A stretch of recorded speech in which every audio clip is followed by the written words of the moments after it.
민주당 김영남 후보의 대부업체 차명 운영 의혹 때문입니다.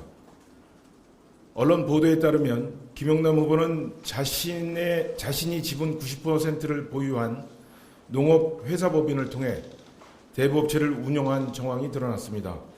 또한 이 대부업체를 자기 명의가 아닌 차명으로 운영한 의혹도 보도되었습니다. 국회의원이 되겠다는 사람이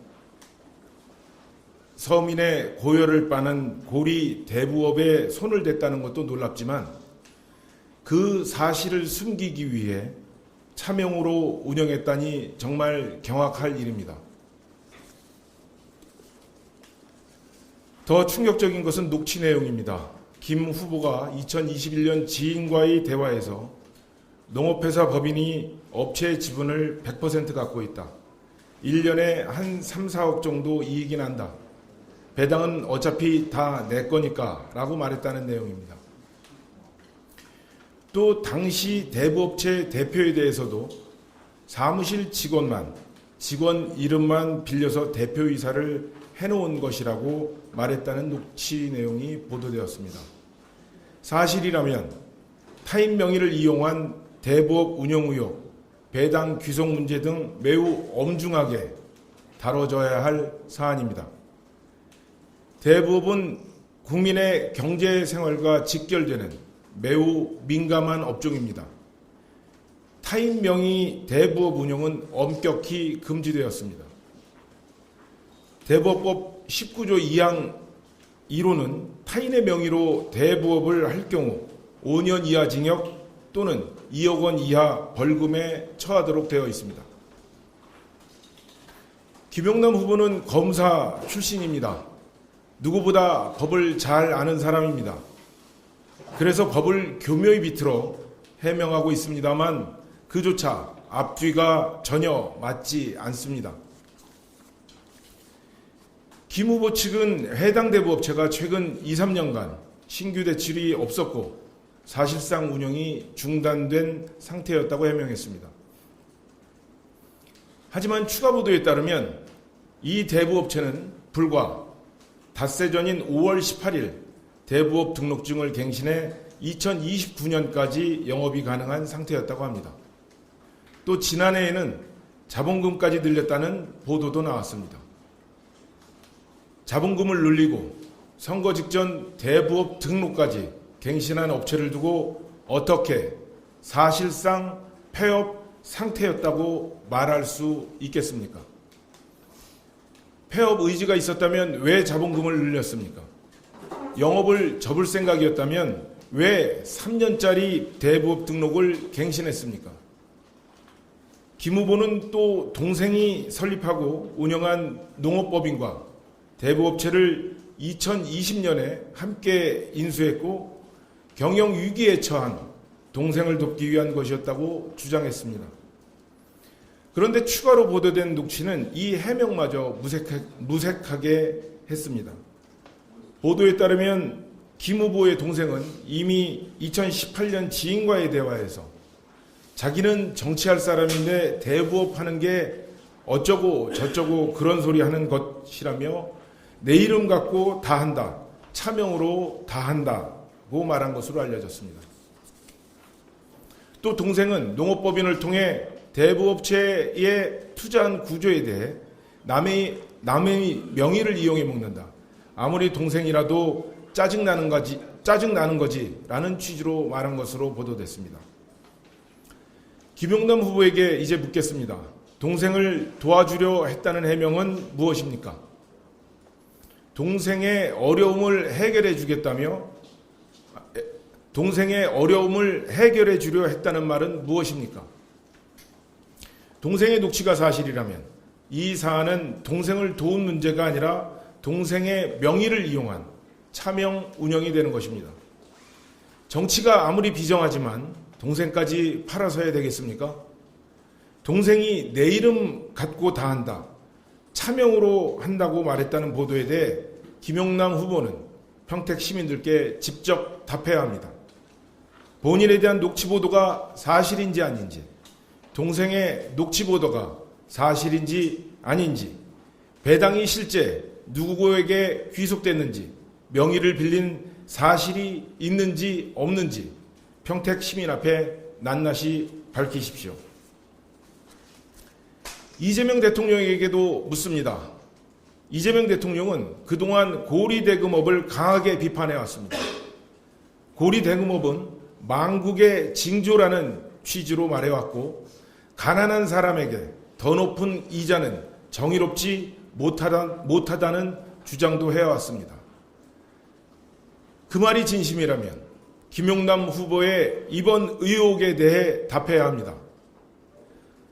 서민에게는 고금리 대출의 고통을 말하면서 뉴 이재명의 아이콘 김용남 후보의 타인명의 고금리 대부업 의혹에는 눈 감을 수 있는 것입니까? 가난한 사람에게 이자가 높아서는 안 된다고 말하면서 정작 민주당 후보가 연 24% 법정 최고 수준의 금리로 돈을 벌었다는 의혹 앞에서는 침묵할 수 있는 것입니까? 더불어민주당도 답해야 합니다. 이번 선거는 전임 민주당 국회의원의 재산 문제로 치러지는 재선거입니다. 그런데 또다시 돈 문제, 대부업체 차명 운영 의혹에 휩싸인 후보를 평택 시민 앞에 내세웠습니다. 민주당은 도대체 평택 시민을 어떻게 보고 있는 겁니까?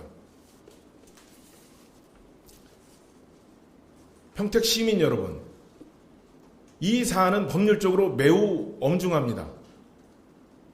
국민의힘 법률자문위원장 명의로 곧 김용남 후보를 고발할 예정입니다. 만약 김용남 후보가 당선이 되더라도 또다시 당선 무효가 될 가능성이 높습니다. 그런데 당선된 국회의원이 지역 현안에 집중하지 못하고 본인의 사법 리스크 방어에 시간을 허비한다면 그 피해는 고스란히 평택 시민의 몫이 됩니다. 우리 지난 2년을 그렇게 허비하지 않았습니까?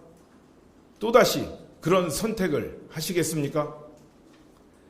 평택의 2년을 차명 대부업 의혹 후보에게 맡길 수 없습니다. 평택의 민생을 고금리 사채꾼 의혹에 휩싸인 후보에게 맡길 수 없습니다.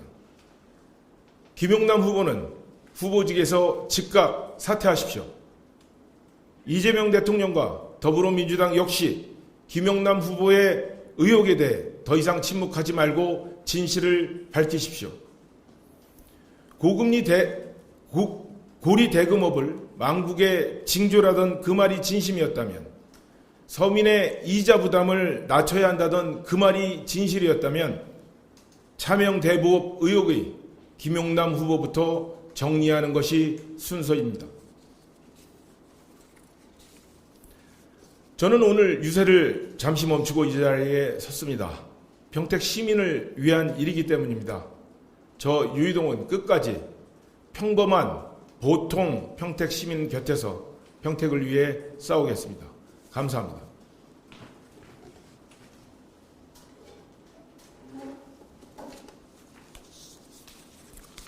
혹시 저에게 물어보실 내용 있으시면? 네. 네. 네. 네. 법률위원장님하고 이 부분을 좀 깊게 상의하고 있고요. 곧 그 수순을 밟을 겁니다. 네. 조문석 신당은 김용남 후보의 수입 공개하고 민주당은 윤리감사를 지시를 요구했는데 민주당은 일단 예의주시하겠다라고 했거든요. 조문석 신당의 그런 요구에 대해서 이거에 대해서 좀 어떻게 보시는지. 지금 본인의 녹취가 나왔고요. 또 동생의 녹취가 나왔고 생생한 육성이지 않습니까? 그리고 이건 오래전에 녹취가 되어 있었던 것이기 때문에 사실관계가 지금 이 선거로 귀결되는 것이 아니라 본질적으로 갖고 있었던 문제였기 때문에 이것은 수사를 통해서 법적으로 밝힐 문제지 고양이에게 생선가게를 맡기기는 어려운 거라고.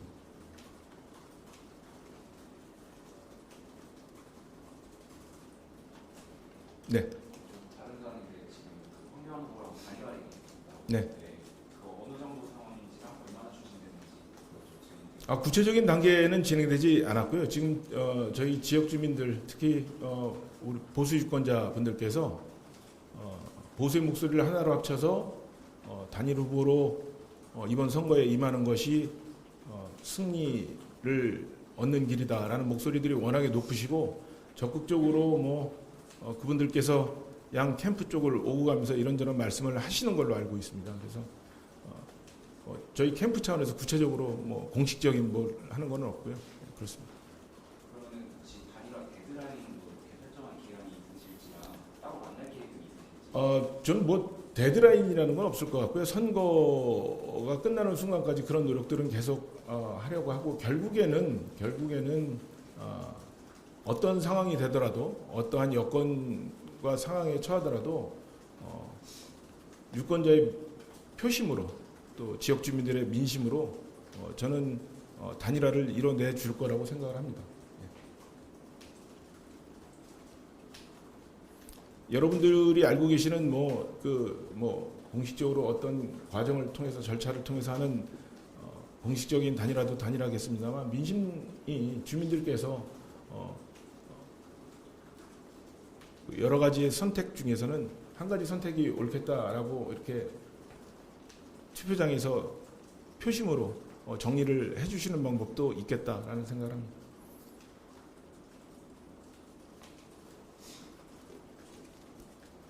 혹시 법적으로 이렇게 궁금하신 내용이 없으십니까? 오늘 김웅 의원께서 그 부분에 대한 이야기를 혹시 질문 있으시면 답해 주시려고 함께 자리하셨는데. 그러면 김은하 후보는 계속 이게 사실 자기가 공영에 관여한 게 없다. 그다음에 굉장히 창의적으로 이렇게 얘기를 하긴 했지만 그렇지 않다라고 계속 부인을 하는 상황인데 이게 좀 법적으로 좀 어떻게 되는지 그러니까 그렇게 부인하는 상황이면은 확실히 관여한 게 없어 법적으로 전혀 상관이 없는 건지 아니면 예. 어차피 여기 왔으니까 짧게 이제 이 사안에 대해서 설명을 드리자면 대부업 등의 등록 및 금융 이용자 보호에 관한 법률 제19조 제1항 제2호에 보면 속임수 그 밖에 부정한 방법으로 대부업을 등록한 경우에는 10년 이하의 징역 그리고 5억 원 이하의 벌금에 처하도록 되어 있습니다. 그리고 조세범 처벌법 제11조에 의하면 조세 회피 목적으로 타인 명의로 사업체를 등록한 경우에는 2천만 원 이하 2년 이하의 징역형에 처하도록 되어 있습니다. 이 사안 같은 경우에 대부분 본인은 한 것이 아니고 차명이 아니라고 부인을 하는데 그건 대부분의 그 차명 범죄에 있었을 때는 늘 나오는 이야기고 가장 중요한 거는 그 수익을 누가 가져갔느냐 그 부분이 가장 아마 중요할 것이고 두 번째는 의사결정을 최종적으로 누가 했느냐가 가장 중요할 것입니다. 그래서 이런 사안 같은 경우는 의외로 매우 수사하기가 쉬운 게 돈을 따라가면 주인이 누군지는 알 수 있습니다. 그리고 참고로 한 가지 말씀을 드리자면 이 대부업법 위반 같은 경우에는 우리나라 법에서 정하고 있는 죄 중에서 가장 대표적인 서민생활 침해 사범입니다. 과거에 고리 사출로 인해서 많은 사람들이 큰 고통을 입고 극단적인 선택을 한 그 아픈 상처 때문에 만들어진 법이고 이 법을 만들면서 가장 먼저 중요하게 여겼던 것은 음지에 있던 대부업체들을 등록을 시켜서 관리 대상으로 삼겠다고 하는 게 이 법 제정의 취지자 목적이었습니다.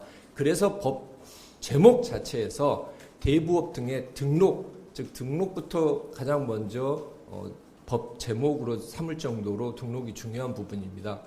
근데 다시 이렇게 서민생활 침해 사범을 음지로 다시 끌고 가서 이러한 그 범죄를 저질렀던 것은 지금까지 드러난 증거나 자료에 의해로 봤었을 때는 저는 그 유죄의 가능성이 매우 높다고 보고 있고 차명이었다라고 본인은 차명이 아니라고 주장을 하고 있지만은 수사기관에 계좌 추적 몇 번만 하면 이건 뭐 바로 드러날 문제로 판단이 됩니다.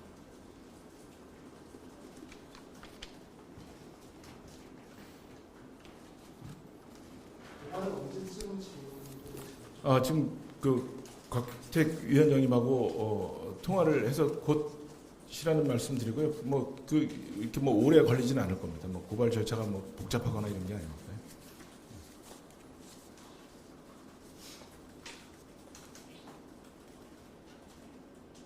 네, 그러면 이만하겠습니다. 감사합니다.